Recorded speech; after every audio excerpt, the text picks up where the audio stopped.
Maugong pa rin ang usap-usapan at ang pagtulak ng taong bayan sa kandidatura sa pagkapresidente ni Davao City Mayor Roddy Duterte. Kamakailan lamang ay ginanap ang maraming mga programa at isa rito ang pinamagatang Run Duterte Run, isang fun run na mula Roxas Avenue hanggang Davao City Hall.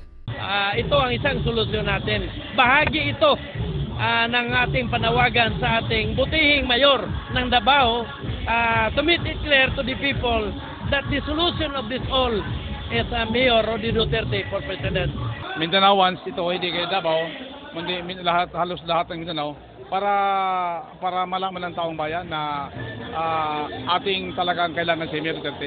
Ang fun run na ito ay dinaluhan ng libu-libong participants ng mga tao na pawang sumusuporta at nagtutulak sa kandidatura ni Mayor Roddy Duterte.